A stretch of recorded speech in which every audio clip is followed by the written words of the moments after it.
नहीं आपने क्या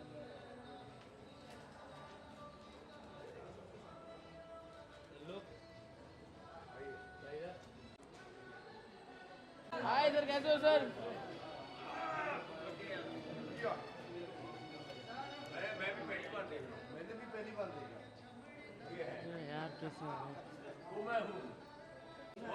सर प्लीज कम। सर हाँ कम राज और वो अनु Look here, look here. अनु हाँ Center.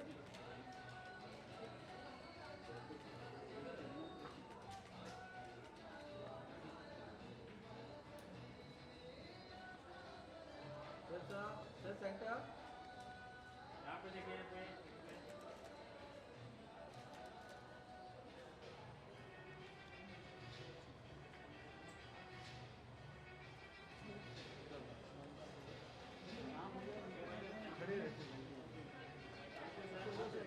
यहाँ पे करता हूँ मुझे तो पीछे करना जल्दी से निकाल Look here.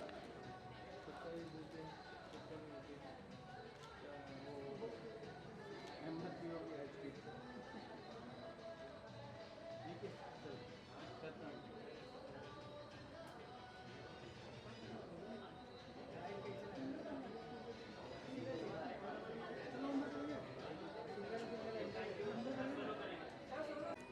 Look here. Sir यहाँ पे देखिए Look here. Left left left left left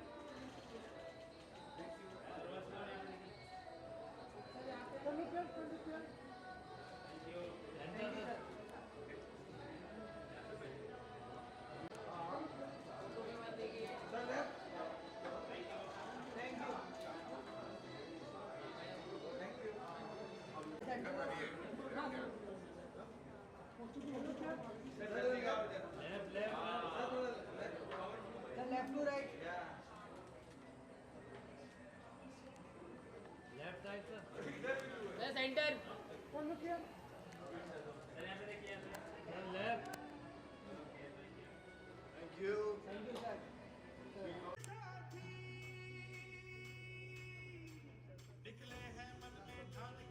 Reddy साहब, एक बार जोरदार तालियां।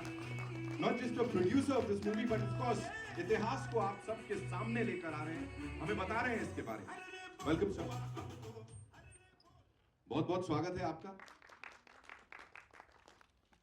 Thank you sir. अभी मुंबई मीडिया से, ऑफ कोर्स महाराष्ट्र से बड़े सारे लोग हैं यहाँ पे, उनसे मुखातिब हो रहे हैं, आप क्या कहना चाहेंगे सबसे पहले? मैं तो सबसे पहले as a producer I want everybody to go and watch this movie because as our anchor said that untold history के पीछे कितने तकलीफें उठाए हैं उस जमाने के हैदराबाद प्रोविंस के लोग, वो आज का पूरा तेलंगाना है और 5 districts of Maharashtra and 3 districts of Karnataka. So कोई राजा अपना इतिहास में, मतलब जब से मानव पैदा हुआ उस जमाने से लेके आज तक, कोई भी हेड ऑफ द स्टेट और कोई राजा महाराजा कोई भी, या कोई you can say even the worst guy also has not inflicted injuries which cannot be cured at any time. कोई किसी से भी धोए तो, even if you wash with a nectar, those sins cannot be washed. Those were the sins committed by the last Nizam of Hyderabad, Mir Usman Ali Pasha, and his private army called Razakar. 76 साल हुए ये सब हादसे होके। ये हादसा नहीं बोलते, ये मेहम बोल सकते, जेनोसाइड बोल सकते। जहां पे उस राजा ने वो उसका गद्दी को संभालने के लिए उसको हैदराबाद निकाल के उसको तुर्किस्तान बना के पाकिस्तान के साथ जोड़ने का जो सपने देखा, वो सपने के वजह से सब लोगों को, मेजॉरिटी हिंदू को इस्लाम में कन्वर्ट करने का कोशिश किया। जो भी कन्वर्ट नहीं हुए उनको मार दिया गया, औरत को रेप कर दिया गया और उनके प्रॉपर्टी को भी सीज जब्त करा दिया गया। इतने सारे हादसे हुए, सो क्यों नहीं निकाले आज तक, क्यों नहीं निकाले? डेलिकेट मैटर है, डेलिकेट मैटर चंद लोगों के लिए होगा, लाख के लिए होगा, करोड़ के लिए होगा, लेकिन इस भारत का बच्चा है गूडूर नारायण रेड्डी के लिए डेलिकेट नहीं है। क्या बात। ये मैं कर्तव्य समझ के मैं इस सिनेमा को प्रोड्यूस किया, क्योंकि इतिहास को सामने लोगों के सामने लेके आना है।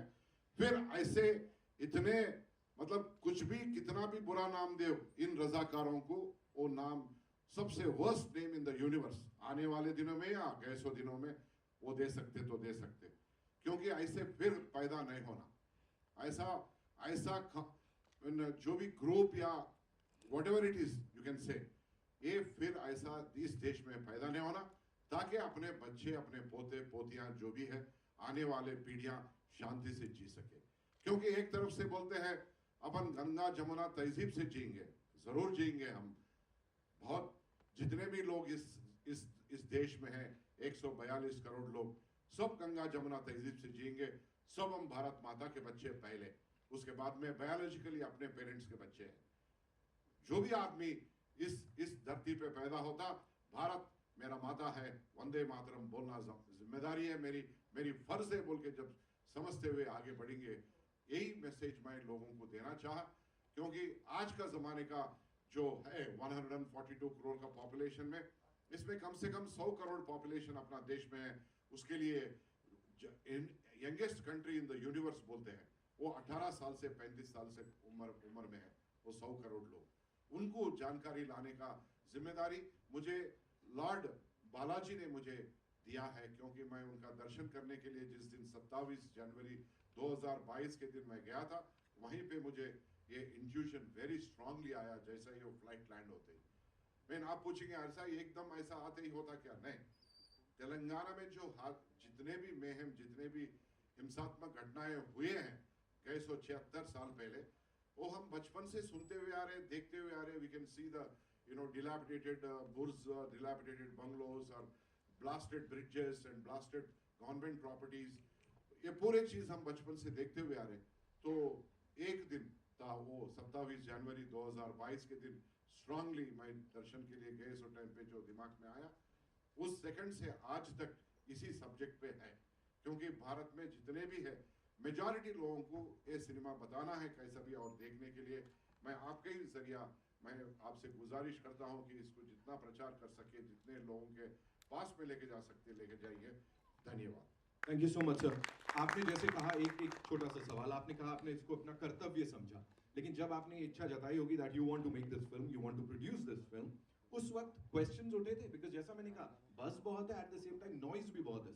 तो ये सिनेमा जैसा ही हम कंसीव किए, नाम और stories, when we started shooting, we have never declared, because again it is a delicate matter. So because we are living in such a place and where majority of अपने भाइयाँ अलग-अलग मजहब के लोग हैं, कम किसी को भी दिल में मतलब दर्द या तकलीफ नहीं पहुंचाना, अरे क्या कर रहे, we want to give it as a surprise. But जैसा ही इंटेलिजेंस सोर्सेस के जरिया लीक हुआ गवर्नमेंट को, क्योंकि एक दो लोग हमारे भी जो बाहर थोड़ा मैसेज बाहर गया, तो वो जो सत्ते में थे, हमारा एक गंदा चीफ मिनिस्टर था KCR बोल के, सबसे वो भी रजाकार का बच्चा है, और रजाकार का लिविंग पर्सन है वो। उसके लिए उसको लोगों ने उसको भिजा दिया उसके जिंदगी में, और अभी कभी कुछ भी नहीं बन सकता जो भी है वो, और उससे डाउन ही होता। उन्होंने ये रोकने की कोशिश की, क्योंकि उन्होंने जाके यही मीर उस्मान अली पाशा के मकबरे पे माथा टेक किया। जो पापी है, भगवान के या कोई सूफी के या दरगाह पे अपन माथा टेक के आते, या भगवानों को या पिताजी माताजी दादाओं को अपन माथा टेकते, लेकिन इसका मकबरे पे वो आके माथा टेक के कर रहा था, और वो भी कुछ कम नहीं है। और वर्स्ट रजाकार है वो KCR and company and this party, उसके लिए they have been dumped now. Thank you sir for sharing. They have all given this. all kinds of trouble to us, every kind of trouble, threatening the technical people, threatening the studio, threatening so many aspects, and they took me to court. They petitioned CBFC. They asked the communist people also to go and petition. A lot of things have happened which I have silently controlled everything, and I have taken care of all that. हम सितंबर 2023 में ही इस cinema को release करना चाहे, लेकिन आज अप्रैल 26 तारीख हो गया ऑल इंडिया रिलीज करने के लिए। बाकी 4 लैंग्वेजेस में तो रिलीज किए, बहुत अच्छा रिस्पॉन्स है। कोई भी सिनेमा पहले starting from teaser to trailer to cinema कोई भी देखे तो गूज बम्स पक्का है एंड इसमें रियलिटी है। ये हाई क्वालिटी सिनेमा निकाले हैं, ऐसा नहीं कि ये कोई एपिक मतलब बड़े बड़े हीरो हीरोइन को नहीं लिए, लेकिन ये कोई बड़े से कम नहीं है। और हमारा डायरेक्टर भी बहुत ही काम अच्छा किया। और जब उन्होंने ये प्रोडक्ट को स्टार्ट किया वो 16 करोड़ बोला, मैं बोला 20 तक रेडी था, फिर 25 तक रेडी हो गया, क्योंकि we have to create 1947 and 48, then it went to 51 crores, so it is no less a picture than या बाहुबली या ऐसा पिक्चर, क्योंकि you have got the each and every micro thing also। मतलब जूते को भी मैं बहुत ही इंपॉर्टेंस दिया। ब्रिटिशर जूता पहनता तो उसके ऊपर गंदा नहीं रहना, एकदम ब्राइट शाइनिंग होना है। जीप देखे तो आप विलीज जीप देखेंगे 1945, 46, 47 का। लॉरी जो मिलिट्री की जो इस्तेमाल करते थे उस जमाने का, हर चीज हम बहुत ही केयर लिए इस प्रोडक्ट को आपके सामने लाने के लिए। और आप इसको इस मूवी को देख के अपने दोस्त, अपने रिश्तेदार और अपना कम्युनिटी में फैलाना है, ताकि आने वाले पीढ़ियां शांति से जी सके और फिर रजाकार पैदा ना हो। Thank you. 26 अप्रैल 2024 जब ये फिल्म रिलीज होगी आपके नजदीकी थिएटर्स में, जाइए आप भी जानिए इस अनटोल्ड हिस्ट्री के हिस्से को। और जिन लोगों ने इसको इतना कमाल बनाया है, स्क्रीन पे जिस लेवल पे ये दिख रही है, आई थिंक अब उनको यहाँ पे आमंत्रित करना चाहूंगा। And we'll start with this legendary actor, ladies and gentleman. Theatre की बात करें, फिल्मों की बात करें, टीवी के पर्दे की बात करें, जहां भी दिखते हैं कमाल करते हैं, मकरंद देशपांडे साहब के लिए एक बार जोरदार तालियां हो जाएं। चलो रे वेलकम सर। चलो रे साथी, चलो रे साथी। सो वेलकम, बहुत बहुत स्वागत है आपके साथ साथ और भी दिग्गज कलाकार जो इसमें हैं उनको बुलाना चाहूंगा। We'll start with of course लौह पुरुष की भूमिका में नजर आ रहे तेज सबरू साहब, लेडीज एंड जेंटलमैन, जोरदार तालियां हो जाएं। दिस लेजेंड हियर हमारे साथ, another stalwart from the industry, please sir आइए। अभी कुछ दिन पहले एक ब्लॉकबस्टर का हिस्सा रह चुके हैं। बायोपिक्स की बात करें या सच्चाई से जुड़ी जो पिक्चरें होती हैं उसमें जरूर नजर आते हैं। राज अर्जुन साहब के लिए जोरदार तालियां हो जाएं। Come on, a brilliant actor from the industry. ये ऐसे कलाकार हैं जो बहुत ज्यादा हल्ला नहीं मचाते, लेकिन इनका काम हल्ला मचाता है। Welcome sir. And of course someone who is gorgeous, someone who is very talented और इस फिल्म के साथ डेब्यू कर रही है। Ladies and gentleman, please put your hands together for Anushreya Tripathi. She is here with us. अरे रे बोल रे साथी, हल्ला बोल। And that's all about it. Of course, the captain of the ship, ladies and gentlemen, Yata Satyanarayan साहब के लिए एक बार जोरदार तालियां।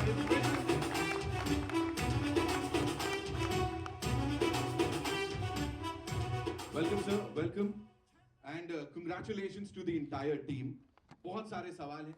Makaran sir, I'll start with you. You know, first of all, the way you've aced this character that you're playing, so कितना ऐसा गुस्सा चल रहा था अंदर, क्या चल रहा था बताइए।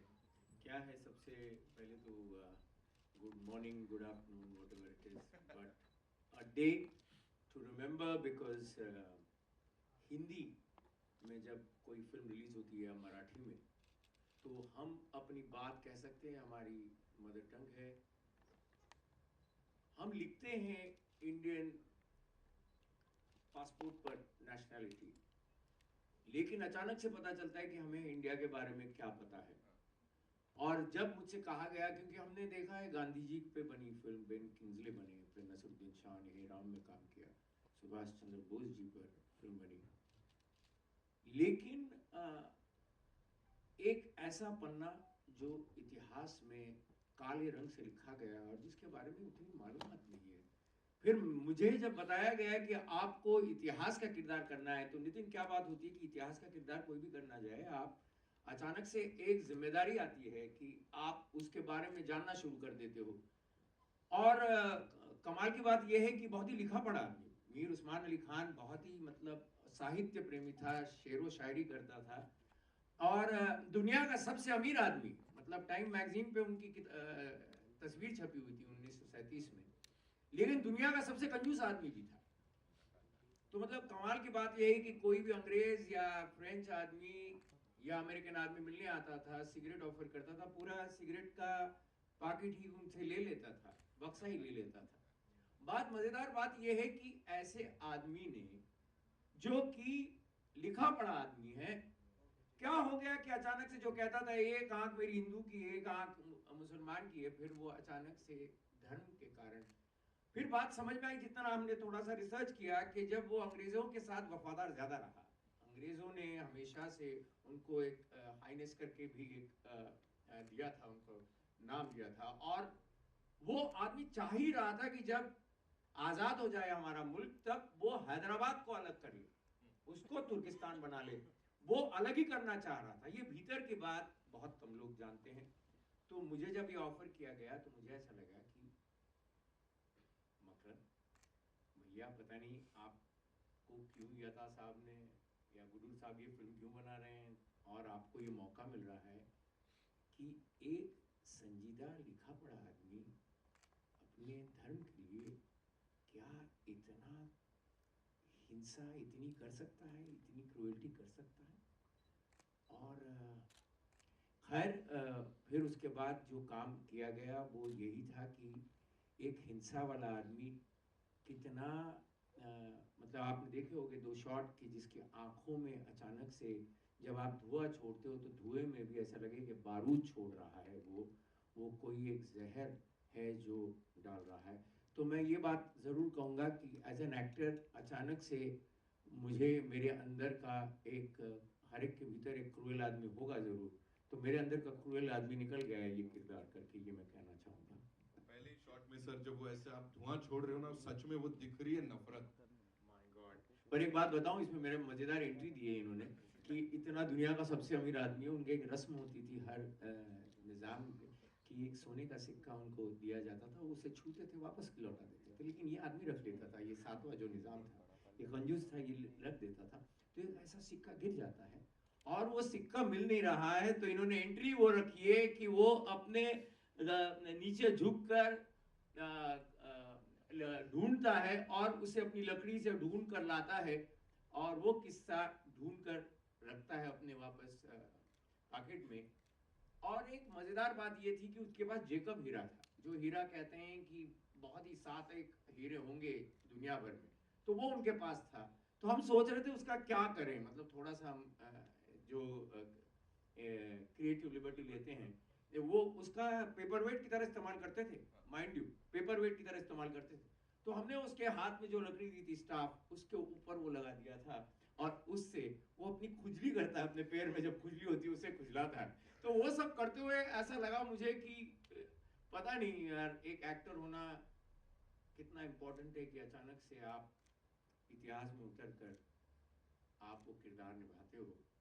मैं अपने आप को थोड़ा सा भाग्यशाली समझूंगा कि मैं इस फिल्म का हिस्सा हूँ, और मैं इनके लिए ज़रूर ये कहना चाहूँगा कि हम हमेशा देखते हैं कि बड़े स्टार्स आते हैं और उसका बजट 100 करोड़ 200 करोड़, और फिर वो बड़ा स्टार होता है वही 100 करोड़ ले जाता है, इसलिए फिल्म 150 करोड़ की 200 करोड़ की होती है। लेकिन इस फिल्म को 50 करोड़ की बनाना, इसका मतलब है इनका कन्विक्शन कितना है बनाने वाले का भी, कि हम एक्टर चाहते हैं जो किरदार में दिखें कि ये निज़ाम लगे, इसलिए इसे कास्ट किया गया है। तो तहे दिल से मैं इन दोनों का शुक्रिया अदा करूँगा कि आपने ये फिल्म बनाई और मैं इसका हिस्सा हूँ। धन्यवाद sir, thank you so much. Moving on to लौह पुरुष श्री सरदार वल्लभ भाई पटेल का इतना खूबसूरत किरदार जो यहाँ पे निभाया है। ते सर प्लीज मुझे बताइए सबसे पहले कि लौह पुरुष के बारे में और क्या क्या पता लगा, बिकॉज यहाँ कई चीजें पता लग रही हैं आपकी रिसर्च में। What all did you get to know about him? नमस्कार आप सब लोगों को। मैं जब मुझे बुलाया गया हैदराबाद लुक टेस्ट के लिए, वैसे मेरी पहली फिल्म सुरक्षा लगी थी 1979 में एज अ लीडिंग मैन। 3-4 फिल्में करके मैं ऑन द लीडिंग साइड, फिर मैंने नेगेटिव रोल्स करना शुरू किया था, फिर बाद में कैरेक्टर रोल्स किए। तो जब मुझे इस रोल के लिए बुलाया गया तो 3 बार मेरे लुक टेस्ट हुए, और अल्टीमेटली रेड्डी साहब और यट्टा साहब ने फाइनल किया मुझे। 3 look test, lot of prosthetics, तो और मुझे एक्सप्लेन किया गया ये रोल। वैसे मैंने ग्रेजुएशन हिस्ट्री में की थी अपने कॉलेज एल्फिंस्टन से, तो एक ढांचा सा था, एंड सरदार साहब हैज बीन माय आइडल। बहुतों के अलग अलग हैं, किसी का गांधी जी हैं, किसी के नेहरू जी हैं, किसी के सुभाष चंद्र बोस हैं, लेकिन मेरे आइडल यही थे। और जब मुझे उनका रोल निभाने का सिल्वर स्क्रीन पर मौका मिला, तो आई थिंक मेरे लिए इससे बड़ी गर्व की बात और कुछ नहीं है। 46 years, over 300 films, the only actor to do 13 languages, इतना मैंने किया हुआ है। लेकिन मैं आपको ये बता दूं कि ये रोल जो है, ये मेरा लाइफ का one of the best roles है। ये आप जब देखेंगे तो शायद मैं बताएंगे कि मैंने कैसा किया है। And I hope convinced you कि एक नेगेटिव एक्टर जो है रोल्स करने वाला, उसने पॉजिटिव कैसे किया है। एक छोटा सा आपको इंसिडेंट बता दूं कि प्राण साहब जो थे, वो मतलब जब से मैंने कदम रखे इंडस्ट्री में, मेरे फादर थे, उनके जैसा कोई विलन उस दौर में नहीं था। लोगों ने अपने बच्चों का नाम प्राण नहीं रखा कभी, तो इतनी दहशत थी उनके नाम से। लेकिन एक फिल्म, सिर्फ एक फिल्म, मलंग बाबा उपकार, मनोज जी ने उनको पॉजिटिव रोल में लिया, और उसके बाद हिस्ट्री है। उसके बाद प्राण साहब ने सिर्फ पॉजिटिव रोल्स किए हैं। तो मेरे लिए ये हिस्ट्री वैसे भी है, और आई थिंक इसके बाद again it will be repeated. Thank you so much. Thank you so much, sir. Raj sir, I'll come to you. And ये मेरा सवाल आपके लिए है, because जितने शांत आप ऐसे हैं, और जब आप स्क्रीन पे दिखते हैं, इसकी बात करूं या अभी आपने हाल ही में एक और बहुत बड़ी ब्लॉकबस्टर दी है, सो वो बिल्कुल अलग चले जाते हैं। When you playing a negative character, वो खुद को कितना असर करता है, बिकॉज एज सर ने भी यहाँ पे अभी बताया, वो रजाकार इज लाइक हिट कर रहा है, हम सबको हिट कर रहा है। फॉर यू इमोशनली कितना चैलेंजिंग था? Thank you very much for this nice introduction and all. आप सभी को मेरा नमस्कार। ये बिल्कुल सही कहा आपने, इमोशनली बहुत हिट करता है। हम एक जर्नी से जब एक ख़त्म होने को आती है वो, तो एक वैक्यूम सा आ जाता है, क्योंकि ये एक्टिंग प्रोसेस ही ऐसी है कि आपको साइकोलॉजिकली उस परचम तक पहुंचना होता है, नहीं तो वो कन्विक्शन आएगा ही नहीं। अब मैं बॉडी लैंग्वेज ले आऊँगा, मैं जेस्चर ले आऊँगा, मैं स्पीच ले आऊँगा, मैं डिक्शन पे ठीक काम कर लूँगा, लेकिन अगर मैं उसमें सोलली उतरूँगा नहीं, तो वो कन्विक्शन बाहर भी नहीं पहुँचेगा। और उसको पहुँचने में अपने आप को तकलीफ में तो डालना ही पड़ता है। बट ये चुनाव मेरा ही है, और मुझे इसमें बहुत सुकून मिलता है, बहुत। मुझे हर बार जब भी मैं कोई इस तरह का काम करता हूँ, तो मुझे लगता है कि जीवन जो है सार्थक हो रहा है। जिस तरह का सिनेमा मैं करना चाहता हूँ, जिस तरह की एनर्जी मैं भेजता हूँ, मैं बार बार यही विश करता हूँ कि मुझे टफ से टफ रोल जो है वो किसी तरीके से पहुँचे। और वो पता नहीं क्या होता है कि कुछ दिनों के बाद मेरे पास इतने खतरनाक रोल आते हैं, और मुझे लगता है कि वापस एक लड़ाई, वापस एक चैलेंज मुझे जो है रिसीव करना है। तो तकलीफ का दौर तो तब भी रहता है कि जब उस रोल की तैयारी करनी हो, और जब वो चला जाता है तो आप न मैं एक्टर हूँ और न मैं वो किरदार हूँ, तो वो भी तकलीफ का दौर रहता है। अनटिल अनलेस कि इमीडिएटली आपके पास कोई प्रोजेक्ट हो, मेरी कोशिश रहती है एक टाइम पे एक ही काम करूँ ताकि मैं उसमें जान लगा पाऊँ। तो ये है, लेकिन उसका एक अपना मज़ा भी है। वो बहुत सुकून दे जाता है, और वो इतनी ताकत दे जाता है कि आप आने वाले कुछ महीनों में आप वापस एक चुनाव करते हो कि अब क्या और अब कौन सी फिल्म। तो मेरे लिए यही एक खुराक है। अब इस फिल्म की अगर बात करें तो मैं आपको सच में ऑनेस्टी से बताऊं कि मुझे नहीं मालूम था, रज़ाकारों के बारे में नहीं मालूम था, कासिम रिजवी के बारे में जो कैरेक्टर मैं कर रहा हूँ उसके बारे में नहीं पता था, हैदराबाद में ऐसा हुआ है 1946 to 48 के इरा में, ये भी नहीं पता था। बट जैसे कि कोई भी सेंसिबल एक्टर करता है, जैसे ही उसे कोई रोल ऑफर होता है, वो उस पर काम करना शुरू करता है। तो मैंने भी वही किया, यूट्यूब, गूगल, किताबें, जितना मटेरियल अवेलेबल था, डायरेक्टर सर से बात की, प्रोड्यूसर सर से बात की, जितना बाहर से मैं इकट्ठा कर सकता था किया। और उसके बाद वो जो एक इंटरनल जर्नी आपकी शुरू होती है वो किया। और ज़्यादा जैसे कि मैं कोशिश नहीं करता हूँ बनने की, वो होने लगता है। बस ये है कि आप उतनी ईमानदारी डाल दो उसमें, दिन रात सोते जागते खाते पीते बस उस कैरेक्टर के बारे में सोचो, तो अपने आप बॉडी लैंग्वेज, जेस्चर, पोस्चर सब आ जाता है, सब आ जाता है। और इसी ज़िंदगी का एक एक्टर को बहुत मज़ा आता है, और मैं उसी मज़े को ले रहा हूँ अभी। और इस फिल्म के बारे में मैं आपको कहूँ, मैं ऑनेस्टली बोल रहा हूँ कि मैंने, जैसे कि हमने बहुत सारी बड़ी तेलुगु फिल्में देखी हैं, तेलुगु सिनेमा जो है वो कुछ ऐसी बड़ी बड़ी फिल्में हैं जैसे बाहुबली, पुष्पा, RRR, स्वाहो, सोहो, एंड ये सारी फिल्मों के लिए जाना जाता है। तो मैं आपको ये यकीन दिलाना चाहता हूँ कि इसका जो लेवल है ना वो उसी तरह की फिल्म का है। मतलब तेलुगु इंडस्ट्री की या तेलुगु सिनेमा की जब जब बात होगी ना तो उसमें रज़ाकार का नाम जरूर लिया जाएगा, जरूर लिया जाएगा। ये मेरा वादा है आपसे। तो मैं सिर्फ यही गुजारिश करूँगा आपसे कि प्लीज़ ये फिल्म आप जब देखें तो अगर आपको अच्छी लगे तो आप ट्विटर पे, इंस्टाग्राम पे, फेसबुक पे उस पर लिखना शुरू करें, और ताकि हमारे डायरेक्टर हैं या फर्स्ट टाइम डायरेक्टर हैं, फर्स्ट टाइम प्रोड्यूसर हैं, और उनका मनोबल बढ़ेगा। क्या होता है कि इंडस्ट्री में जब कोई एक कदम रखता है और वो फिल्म, वो काम अगर अप्रिशिएट किया जाए, पसंद किया जाए, तो सिनेमा की फैमिली हमारी बढ़ती है। तो एक नया डायरेक्टर, एक नया प्रोड्यूसर पैदा होता है, बहुत सारे नए एक्टर्स काम करना शुरू करते हैं, तो बहुत सारी एक बड़ी हमारी फैमिली बढ़ती जाती है। तो आप लोगों को देता हूँ मैं ये जिम्मेदारी। Thank you, thank you. देखो प्यार से समझाया अभी, वो वाले कैरेक्टर में रह के नहीं समझाया, समझ जाओ सब लोग। Thank you so much sir for sharing that. Anushriya, this one's for you. Welcome to the movies first of all. Thank you so much. You know- Warm welcome indeed. Talking about this film, you know, it's a pan Indian film, right? आजकल इसकी हम बात करते हैं और यहाँ पे ये प्लेटफॉर्म मिलना, ये डेब्यू मिलना with this amazing cast, क्या बोलना चाहोगे सबसे पहले?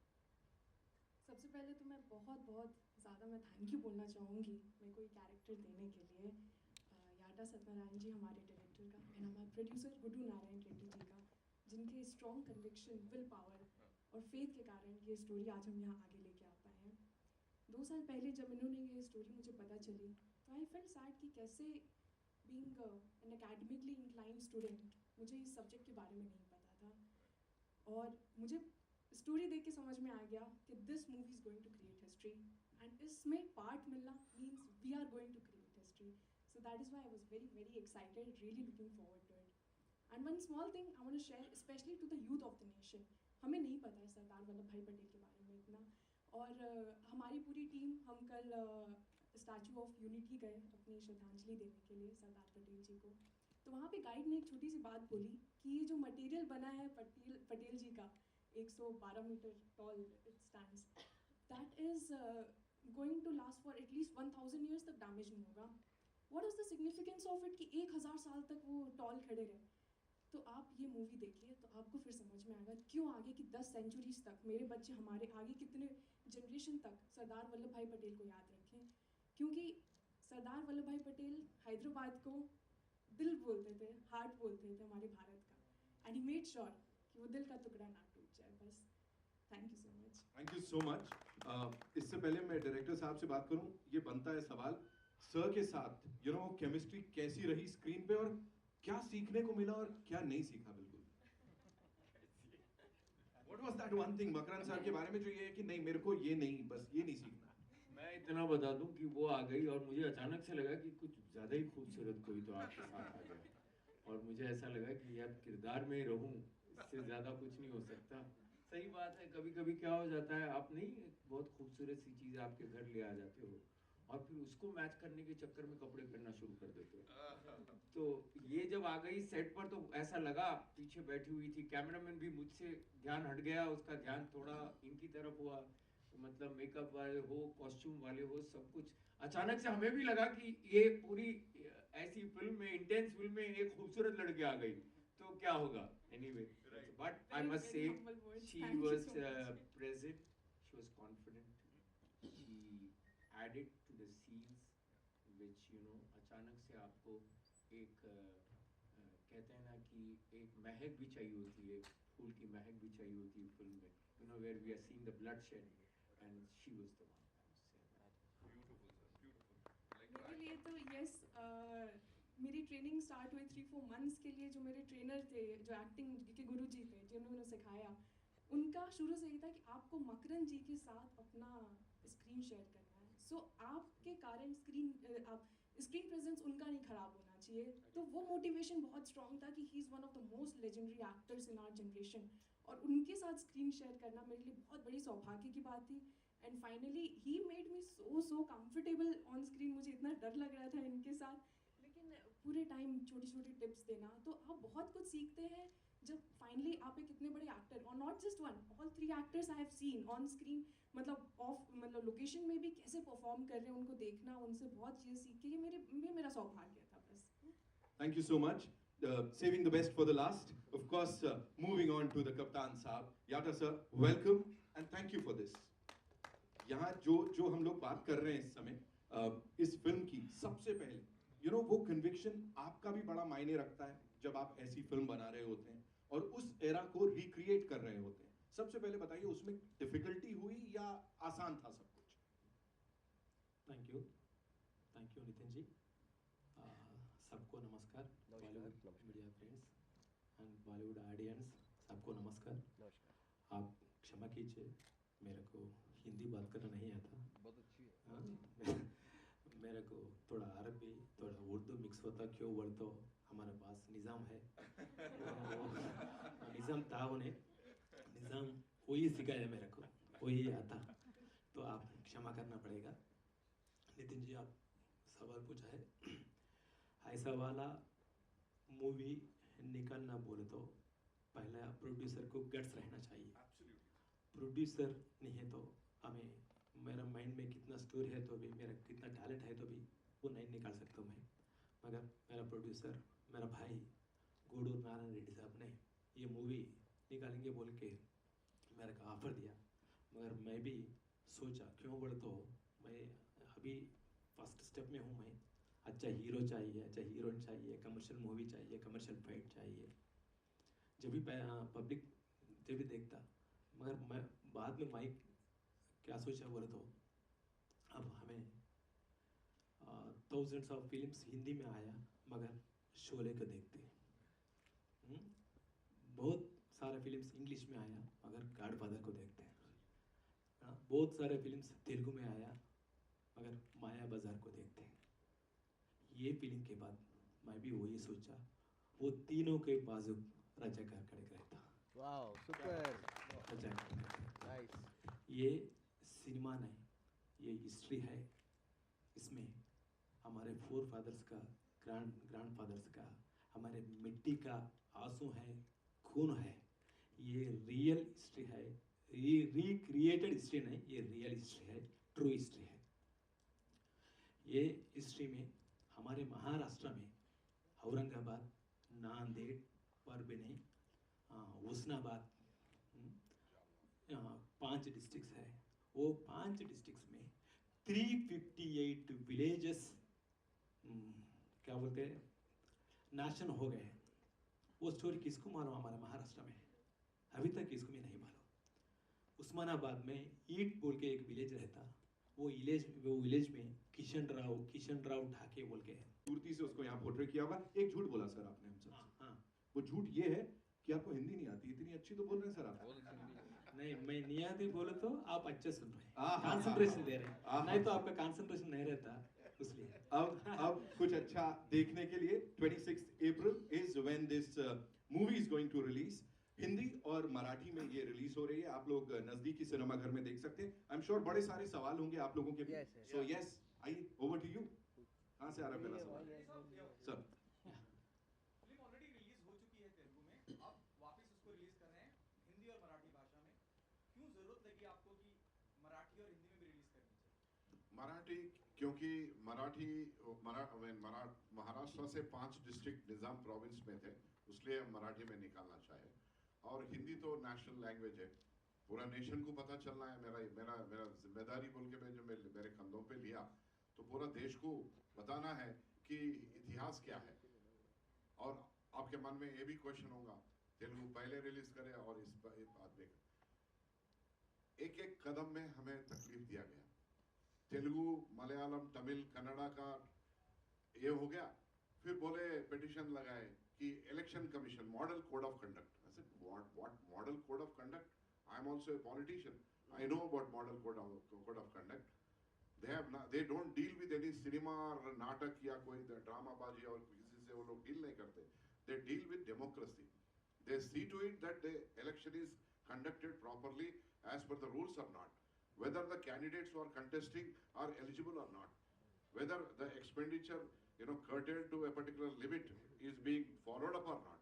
But not control the cinema industry. So I went to again court and I have argued and got it censored. कहा जा रहा है क्योंकि आपने अभी कई बार बताया हम सब सुन भी रहे हैं ट्रेलर के माध्यम से पता चलता है कि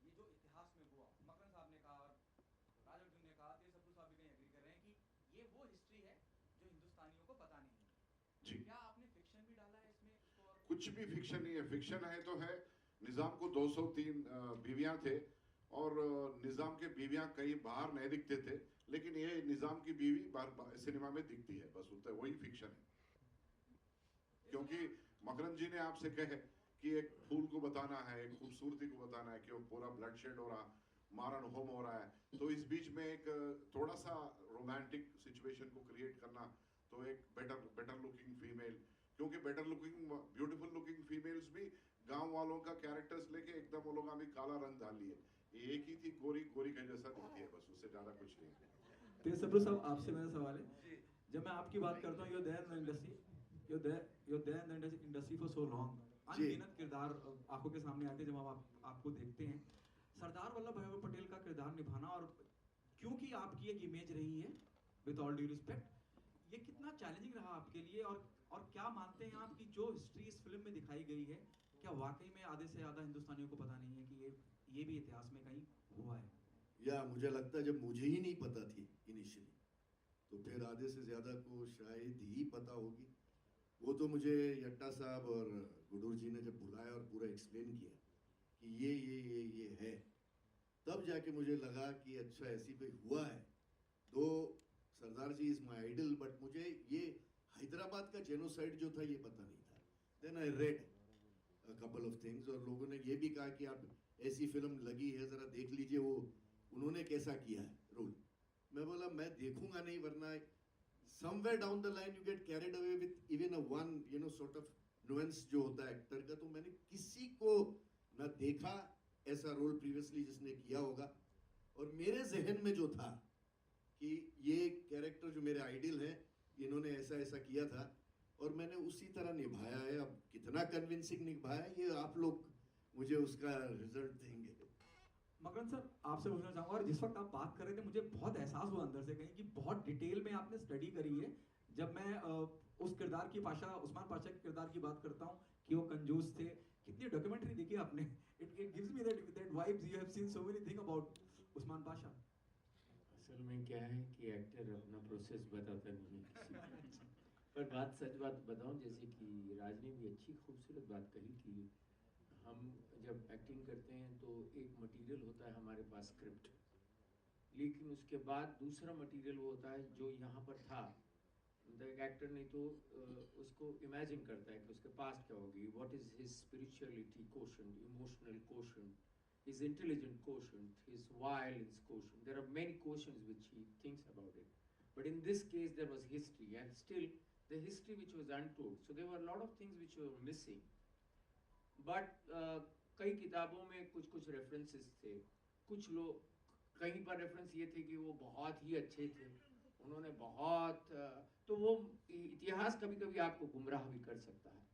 मैंने उसके इम्पोर्टेंट हाइलाइट्स लिए ऑफ कोर्स, और उसके बाद एक बात समझ में आई कि मुझे कास्ट किया गया, मैं तो 5 फीट 10.5 इंच का आदमी हूँ, और वो मीर उस्मान अली खान साहब 5 फीट 3 इंच के, तो कैसे करें उसको। एक मेरे दिमाग में था जो मैंने उतना शेयर नहीं किया, मेरी समझ में आया कि एक्टर थोड़ा झुक जाए और यूं चले अगर, और यूं लेके, तो हाइट का आपको अंदाजा आएगा ही नहीं। और कहीं तो जिक्र था वहां पर कि उनके कंधे झुके हुए थे, और वो शायद हो सकता है कि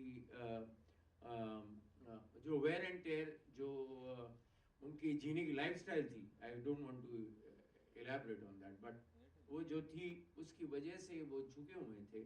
तो मुझे एज एन एक्टर, एक तो वो फिल्टरलेस सिगरेट पीते थे, आपने कभी पी है, कोशिश कर लीजिएगा, फिल्टर जब हटा देते हो और आप जब एक भी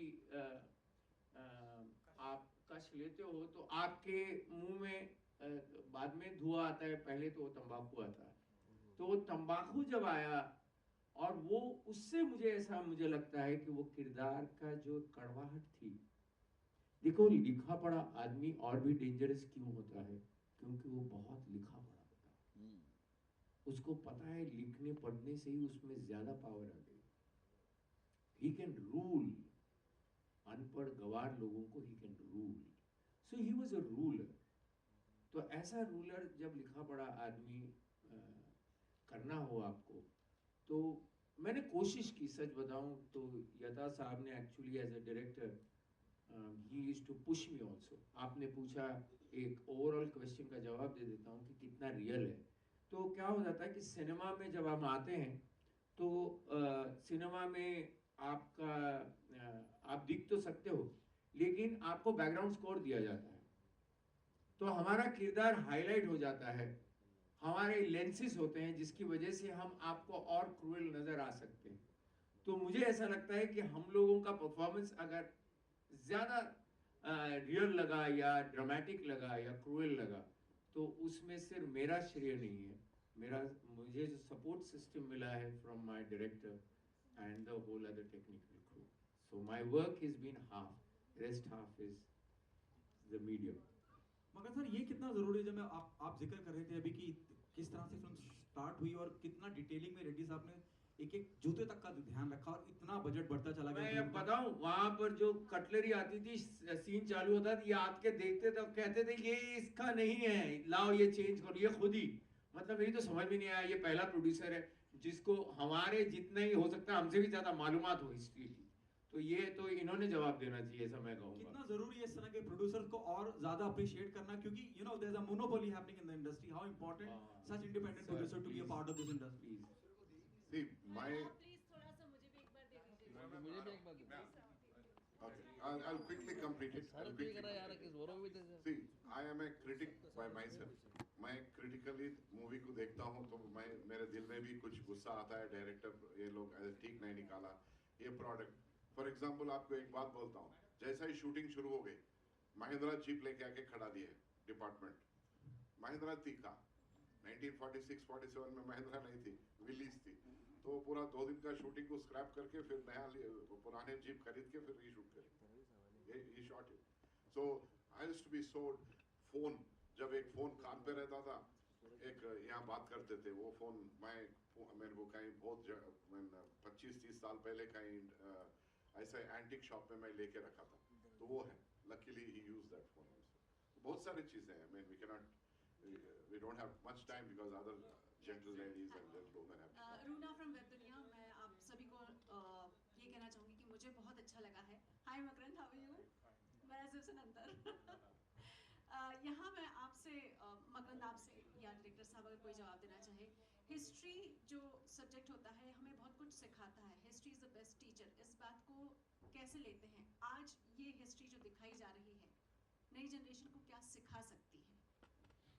आई थिंक जैसे अगर नए जनरेशन तो ठीक है, मेरी जनरेशन भी सीख रही है, मतलब हमें भी नहीं पता था क्या होता है कि हम अपना जीना शुरू कर देते हैं, हम इतने उलझ जाते हैं अपने जीवन में कि हम भूल जाते हैं कि हम 26 जनवरी मना लेते हैं या 15 अगस्त मना लेते हैं, लेकिन हम भूल जाते हैं कि वहाँ तक पहुँचने के लिए क्या क्या गुजरा है, इस चीज़ से गुजरे हैं। और जहाँ तक कला का ये एक इम्पोर्टेंट कर्तव्य है कि वो आपके सामने, समाज के सामने अपना वक्त तो रखे ही, लेकिन उस वक्त तक जो पहुँचे हैं वो विचारधारा को भी आपके सामने रखना पड़ेगा, तभी तो आपको समझ में आएगा आज का आदमी ऐसा क्यों है। तो मुझे लगता है इतिहास का वो बड़ा काम एक कला माध्यम से किया जाता है, तो जिसमें एजुकेशन ये उसका एक अहम हिस्सा है, और इसलिए शायद ये इस फिल्म को चुना गया है।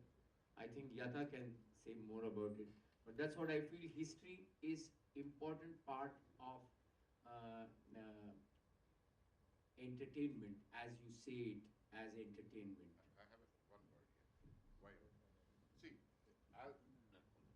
as this is a historical film based on the untold history, how many people know that this country got twice independence? Because today, if you look at the whole as a country, the whole country got minus Hyderabad Princely State on 15th August, the independence. Whereas Hyderabad Princely State was liberated on 17 September 1948, 396 days later. So 2 बार हमें आज़ादी मिली है इस देश के वासियों को, एक fully, second partly. तो ये भी जाना जाता है, लोगों को बताया जाता है। आपसे ये जानना चाहूँगी, कहते हैं कि आजकल हिस्ट्री, मतलब मैं अपने स्कूल टाइम से सुनते आ रही हूँ कि हिस्ट्री को एक बार फिर से लिखा जाना चाहिए, इतिहास को फिर से नए तरीके से लिखा जाना चाहिए। उरी जैसी फिल्म या रज़ाकार जैसी फिल्म जब आती है तो ये उस वक्तव्य को, ये उस बात को कितना सपोर्ट करती है कि हिस्ट्री वापस लिखी जा रही है?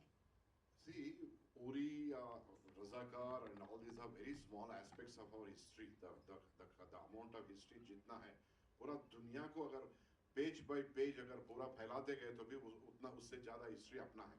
तो आजकल के बच्चों को ये कंप्यूटर में, मोबाइल में, व्हाट्सएप, ये सोशल मीडिया में आके they have limited themselves to their own standards of living.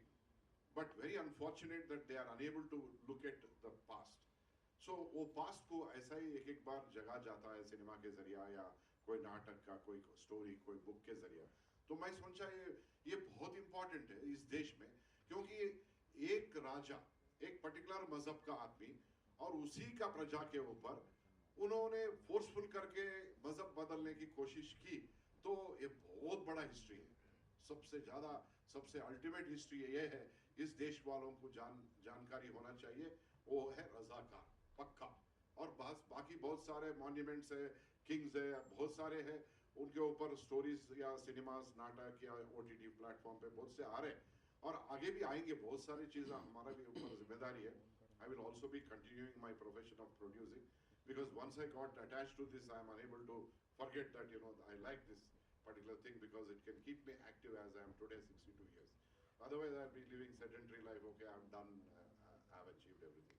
No, I want to be active. Then I'll be roaming around the whole country and the world again and again. So I would like to bring it to the notice of my countrymen and also the world. Thank you. Hello, Narayan ji. Narayan Reddy ji here. I am Ramesh Rao from the Daily Charcha magazine. Sir, first of all, congratulations to you. Thank you, sir. आप हमारे young generation को इस इतिहास के बारे में बता रहे, जो उन्होंने हमारे देश के लिए इतना किया है. So, and what I am saying, it's very nice. Is this, since it is a patriotic film also you can call it, so is there are songs which are with patriotic words? ऐसा कुछ आपने songs are there? Yes.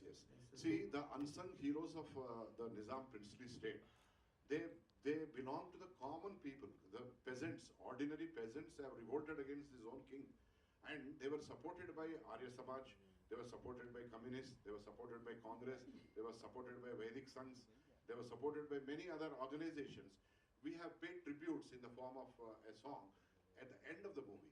जब end होता ना, जो अपन बाहर नीचे से ऊपर आ रहे थे, एक गाना सुन रहे थे. That song is dedicated to those people, all those people and the unsung heroes. And one more thing, after this movie is produced and released, Government of India also took a very major decision. That is, bringing out a gazette which states that Government of India henceforth will celebrate the liberation of Hyderabad officially. That is on 17th September every year. Government of India is going to celebrate because it's a Government of India's achievement at that time. Sardar Vallabhbhai Patel was the Deputy Prime Minister and also the Union Home Minister. He took the responsibility as a Union Home Minister, Grah Mantri होने के नाते उन्होंने ये liberation किया. और Government of India bringing out with one beautiful line which states that the present day generation have to be notified about the sacrifices of the unsung heroes so that they can pay homage every year to those departed souls on the 17th September. So this is the, इसका महत्वपूर्ण underlining point ये है कि 17 सितंबर भी बहुत important है क्योंकि वो richest province, richest country, richest king in the universe और आज the most beautiful climate Hyderabad का है. आप कहीं भी जाओ, अगर हैदराबाद को आए तो हैदराबाद का खाना पानी और वहाँ रहने का अगर आदत हुई, आप कहीं नहीं जा सकते. तो सर लेकिन एक ही गाना रखा आपने एंड में, ये उनके लिए dedicated to the unsung heroes. और इन द फिल्म और बीच में तीन गाने हैं, बहुत अच्छे गाने हैं.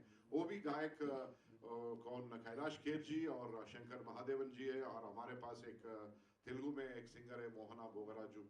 आप कभी कोई सुने होंगे सोशल मीडिया में, बुलेट टू बंडी बोल के. बुलेट टू बंडी ऐसा एक गाना है, वो very famous singer. Quality wise I am telling you know, no Rajamouli, no Prabhas. It has the same quality as Bahubali. Because इसमें CG भी हमने 7-8 करोड़ रुपए खर्च किए क्योंकि you have to bring back that 1946, 47, 48 palaces, bungalows, people and all that dressing. आप परेशान इसके वजह में ऐसा भी हो, कम से कम 700 यूनिफॉर्म्स है हमारे पास मिलिट्री के और उस जमाने के पुलिस के. 700 900 ऑर्डिनरी पेजेंट्स के जो धोती और शर्ट और बनियन रहता था उस जमाने में सी के पहनते थे, ऐसा हमारा स्टॉक तो ऐसा हो गया आज एक कंटिन्यूसली हम सिनेमा निकालते जा सकते हैं, हिस्टोरिकल सिनेमास। उतना बंदूकें कितने हो गए हमारे पास, 300 बंदूकें हो गए तो all in house manufactured. I don't believe in hiring, अपने पास रहना है, स्टॉक में कैप्टिव में रहना है, हर एक प्रोडक्ट अपना बोल के ऐसा तैयार करें। वेरी गुड सर, बहुत बहुत कांग्रेचुलेशन। एंड राज जी, मेरा सवाल ना आपसे। मैं आ रहा हूं मैं आपके पास, अजय। राज जी, आपका इम्प्रेशन बड़ा अच्छा लगा हमें, बहुत अच्छा पड़ा। और कहीं कहीं आप सदाम हुसैन साहब दिखते थे, कुछ ऐसा कुछ कोशिश किया आपने? अच्छा लगा। मैंने जब ये कैरेक्टर मुझे मिला तो मैंने YouTube, सबसे पहले आदमी YouTube पे जाता है, तो YouTube पे सिर्फ एक ही स्पीच है इसकी, कासिम रिजवी की, जब वो हैदराबाद वॉक करते हैं और सीढ़ी से उतर के बोलते हैं कि हैदराबाद, तो ये बस इतना ही था, हैदराबाद शब्द। और मैं काफ़ी दिन तक उलझा रहा कि इस हैदराबाद शब्द से मैं कैसे सुर पकड़ूँ उसका, और मुझे समझ नहीं आता था, तो वो रोज़ सोचना चलता रहता था। और क्या होता है कि साइकोलॉजी सोच को आपको उस लेवल पे जाना पड़ता है कि कोई आदमी कितना स्वार्थी हो सकता है कि अपना पर्पस सॉल्व करने के लिए वो किसी भी हद तक जाएगा। तो हिटलर, सद्दाम हुसैन, ये वो लोग हैं जो जो अपना एक खाका बना लिया इन्होंने लाइफ में कि मुझे ये चाहिए, अब उसके बीच में जो भी आया उसको ख़त्म करना है। तो इसी फिल्म में आप देखेंगे कि कुछ मुस्लिम्स हैं जो मेरे फेवर में नहीं है, बट मैंने उनको भी नहीं छोड़ा कि ये मुस्लिम है मेरा भाई, ऐसा नहीं। मेरा मोटो क्लियर था कि जो भी इस मुस्लिम राज्य को बनने में मुझे तकलीफ देगा मैं उसको ख़त्म कर दूंगा। तो वही साइकोलॉजी मैं डेवलप करता रहता था। इस बीच में जो मेरा अपना एक एक्टर होता है, एक इंसान होता है, वो सबकॉन्शियसली कई बार आ जाता था और मैं सोचता था कि इतना क्रूल कोई कैसे हो सकता है। तो मैं इनके पास पहुंच जाता था कि सर ये बहुत ज़्यादा हो रहा है। फिर वो साइकोलॉजी मुझे पीछे रखनी पड़ती थी, जो हमारा एक होता है ना सबकॉन्शियस की, यार इसको हटाओ यहाँ से, अदरवाइज हम वो कन्विक्शन ला नहीं पाएंगे। तो एक्सट्रीम लेवल पर सोच को लेके जाना पड़ता है सर। बहुत अच्छा। एंड अन्नू जी, आपसे मेरा सवाल ये है कि आपके रोल में कुछ लगता है कि लिमिटेशंस हैं, तो आपने कैसे हैंडल किया? कुछ रोल के बारे में बताइए। रोल की लिमिटेशंस, क्योंकि आप रानी महारानी बनी है तो जी, यही मेरे लिए एक चैलेंज था, because I feel as a person I am very outspoken, very clear in my mindset, but this character एक महिला जो 1947 में है, being the wife of the most powerful man, but still she was so helpless कि उनको दिख रहा था कि अपने प्रोविंस में स्पेशली वुमेन के साथ बहुत इनजस्टिस हो रहा है। तो time and again she was trying to tell this to Nizam और she was trying to bring more awareness, लेकिन ऐसा नहीं हो रहा था। तो this was a very challenging expect for me कि मैं खुद इतना स्ट्रॉन्ग हेडेड होके, दिस कैरेक्टर वाज वेरी अपने इमोशंस में बहुत सबलाइन थे, तो मेरे को अपने इमोशंस बहुत ही not so in a dominant वे में नहीं ला सकती थी। तो ये मेरा रोल मोस्टली रहा है इसमें। अन्नू जी आप कितने लकी है कि सर आप इस रोल के बारे में कुछ कहिए। जी सॉरी, आपका तो सवाल जवाब आपने दे दिया बड़ा। हाँ जी बाजी बोलिए। बहुत बढ़िया ब्रेक आपको मिला है जी, मानता हूँ। आप पहले भी कह चुके हैं इस रोल के बारे में, कुछ और कहिए। रोल के बारे में और तो यही कह सकता हूँ कि इससे बड़ा मौका मुझे पॉजिटिव रोल करने का कभी नहीं मिला। और हाँ, मतलब जिस कैरेक्टर को आप आइडलाइज करते हैं, जैसे मैंने पहले भी कहा है कि सबके अलग अलग आइडल्स होते हैं, मेरे आइडल यही थे। तो जब इन्होंने मुझे बुलाया वहाँ कि ये रोल करना है, तो मेरे लिए इससे बड़ी सौभाग्य की बात नहीं थी, इसलिए मैं 3 बार गया वहाँ और मैंने काफ़ी प्रोस्थेटिक्स, मेरा मेकअप के लिए 2 घंटा लगता था, मतलब टीथ का, नाक का, रिंकल्स का, बट वो 2 घंटे मेरे लिए एक लेसन था पेशेंस का। और शायद वो लुक आपको नज़र आया होगा। और इन्होंने बहुत हेल्प की मेरी, हर चीज़ में, हर सीन में डिस्कस करते थे हम। तो मुझे लगता नहीं है कि मैंने, जैसे आपको पहले भी बताया कि 300 से ऊपर फिल्में हैं, 13 भाषाएं, ये मेरा one of the best roles है और मुझे उम्मीद है कि आप लोगों को भी पसंद आएगा। और आप ज़रूर लिखें जैसा आपको लगा है, जिस तरीके से मैंने परफॉर्म किया है, कि अच्छा है, आपको लगा तो ज़रूर लिखिएगा। Thank you so much. जी, आप कुछ पूछ रहे थे? अच्छा मैं आपसे पूछना चाहता हूँ, आप कितना लकी, इतनी बेहतरीन पिक्चर में काम करने का मौका मिला, इतने सीनियर एक्टर के साथ काम करने का मौका मिला। अगर इससे पहले अगर पिक्चर आ गया होता स्टोरी, तो कितना मिस करते, आपने क्या सीखा पिक्चर में? बहुत सारी चीज़ें अब इसमें सीखा। मोस्ट ऑफ ऑल एक स्ट्रॉन्ग एक कैरेक्टर के साथ स्क्रीन प्रेजेंस कैसे मेंटेन करना, कैसे पेशेंस रखना कि सुबह 6 बजे से 3 घंटे मेकअप करने के बाद आप पूरे दिन वेट करते हैं और कितने दिन वेट करते हैं। तो बहुत सारे एस्पेक्ट्स थे एज एन एक्टर जो डेली जो फेस करते हैं कि स्क्रिप्ट में बहुत बार चेंजेस होते हैं कि लास्ट मिनट होते हैं, तो आप अपनी एक्टिंग में क्या सुधार कर सकते हैं। तो बहुत सारी चीज़ें आप ऑन सेट रह के आप सीखते हैं। But I was very blessed कि Makarand ji was very supportive with me. बहुत उन्होंने टिप देते रहते थे। राज सर से मैं जब भी उनके सेट में पहुंचती थी उनसे पूछते रहती सर और क्या इम्प्रूवमेंट ला सकते हैं या उनसे कर। तो they have been very very supportive for me and उनसे बहुत कुछ मुझे प्रेरणा मिली आगे काम करने में। मैं हमेशा याद रखूँगी उन्होंने जो सिखाया है। जैसे 26 अप्रैल के रिलीज हो रहा है, युवा पीढ़ी आजकल आपसे अपील करना, क्या करना चाहते, देखने क्यों पिक्चर देखने के लिए आए? ये मेरी अपील यूथ से ही, मेन यूथ से ही है, क्योंकि मुझे भी या हमें किसी को भी सब्जेक्ट के बारे में नहीं पता था। और लेसन क्या लेना चाहिए कि कैसे ग्रीड और पावर अपोजिशन के लिए आप इतने लोगों की आपने हत्या कर दी, फोर्सफुल कन्वर्जन्स हुए, लोगों की दे वर रॉब्ड ऑफ देयर डिग्निटी। तो आप ये पावर और ग्रीड के लिए कैन नेवर डू दिस। तो ये हमें सीख इस मूवी से मिलेगी and I hope you take the lessons from it and learn from it because history, so that history never repeat itself. Thank you, thank you, Thank you so much, ladies and gentlemen, for being here and being a part of this press meet. इतनी जल्दी खुश हो? सभी को मेरी तरफ से प्रणाम सर। सीधा देखो, सीधा देखो। मेरा सवाल जो है डायरेक्टर सर से है कि रज़ाकार जो मूवी है उसके अंदर स्टार्टिंग टू एंड तक इस प्रोसेस के अंदर आपको कहाँ ऐसा लगा कि यार मतलब सबसे ज़्यादा समस्या आपको महसूस हुई कि यार इस सीन के अंदर सबसे ज़्यादा मतलब समस्या है? एक सीन नहीं, फुल मूवी फुल मूवी। ये बड़ा हिस्ट्री है, 224 इयर्स का हिस्ट्री है वो। हाँ, एक सीन कम, एक सीन बड़ा ऐसा नहीं रहता। फुल मूवी में आप ट्रिप करना बोल तो भी मुश्किल हो रहा, ये नहीं छोड़ना वो नहीं छोड़ना बोल के। समाधान ढूंढ लिया और बना डाली ये फिल्म जिसको इतना सारा प्यार मिलने की पूरी उम्मीद है। Thank you so much for being here and sharing all this. हम सब के संग thank you sir, thank you so much. My pleasure. I thank each of you, the media friends and well-wishers. Thank you very much. कुछ जला दी, उसका wife को मार दी। उन्होंने क्या किया? उसका धर्म पालने के लिए कोशिश किया, उसमें कोई गलत नहीं है ना। ऐसा वाला हिस्ट्री किसको भी नहीं मालूम। हमें महाराष्ट्र में पैदा हुए, मराठी बात कर रहे हैं।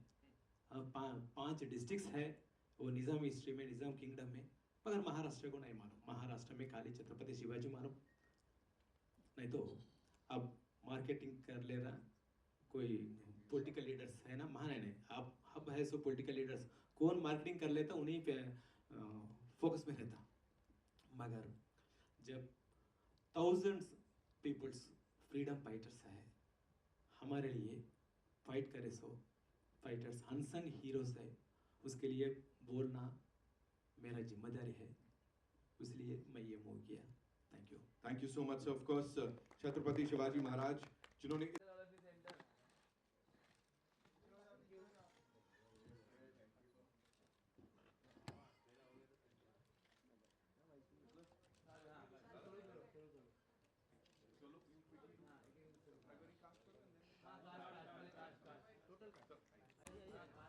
मैंने पूछा ना गुरगुरी